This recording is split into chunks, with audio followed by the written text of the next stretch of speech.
Ito ang aking kwento. Makakapanood kayo ng masasaya, nagluluto, namamalengke, naggagala, nagro-road trip kung saan-saan. At ang pangarap ko, mabigyang saya ang aking pamilya at ang aking mga manonood. Kaya tara na mga kabiyahe. Alright, so yun, good morning mga kabiyahe at mga ka-swords. Siyempre, panibagong araw at panibagong vlog na naman tayo. At as usual, nandito pa rin tayo sa trabaho sa Calamba. At ipapakita ko sa inyo mga kabiyahe kung paano gumawa ng moldura. Yun po yung mga inilalagay po sa mga harapan, no? Kuya, no? Sa harapan ng building mga kabiyahe. At si kuya nga, anong pangalan mo kuya? Michael. At si kuya Michael yung gumagawa po ng moldura na so marami na silang nagawa at naipakita ko na rin yung iba. Kaya lang ang naipakita ko sa inyo ay yung gawa na. Ngayon nagagawa pa lang si kuya Michael ng moldura at ipapakita ko sa inyo kung paano ginagawa ang moldura. So samahan nyo ako at panoorin nyo kung paano gawin ni kuya Michael yung moldura. Siyempre yung finished product nito ipapakita ko rin. Alright, so stay tuned lang kayo mga kabiyahe at mga kasowerd.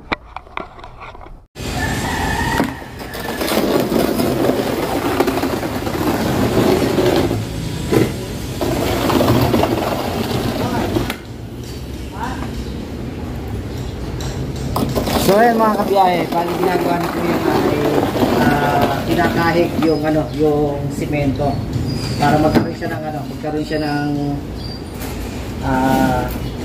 design. Ito bali ito yung pagkahig ni kuya. Ito, ayan. Meron na siyang nakaukit na para ganun yung magiging labas niya. So ipapakita ko sa inyo mga kabiyahe hanggang sa matapos ni kuya yung moldura. Ayan.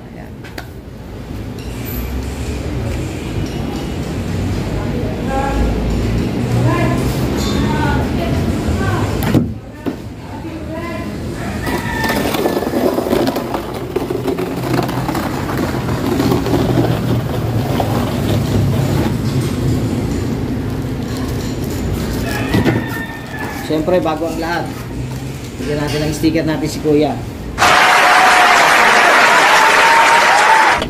Sticker ni Tito Pogs. Sana all. So subscribe na rin kuya. Yan. Tito Pogs.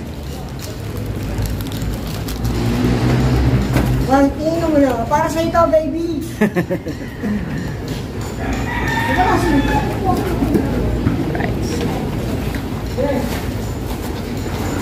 Yeah, maganda po ang ulo dyan. Sige, okay lang yan. Okay lang yan.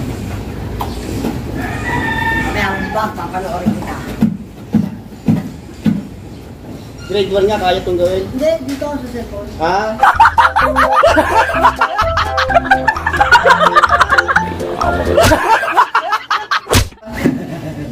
Tapos Sa YouTube sa YouTube. Ayun po yung pangalan niyo sa YouTube yung ito po. Makapanood ko pala yung YouTube mamaya. si Michael yun Uge. Sige. Ano?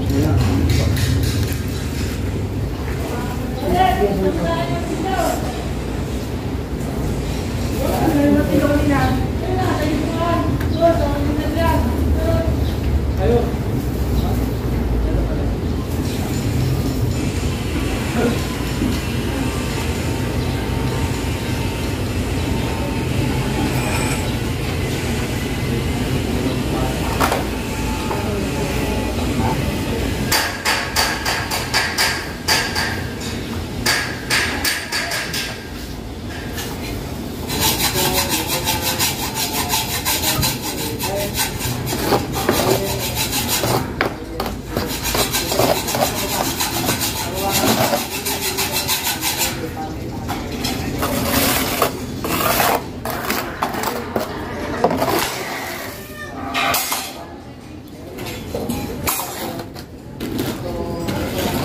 One hour later.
So ayun nga mga kabiyahe, pagkatapos nga natin panoorin yung paggagawa nga po ng moldura ni Kuya Michael, at ngayon ay magtataas kami ng yung strat mga kabiyahe, dahil ito nandito na yung mga strat na ginawa nga po nung nakaraang linggo doon sa kabilang building. So ito na po, natabas na po yung mga dulo, kaya itataas na po yan, tinalian na po, at mamaya ayun, puputulin lang yung mga dawil na bakal doon, tapos itataas na. Alright, so syempre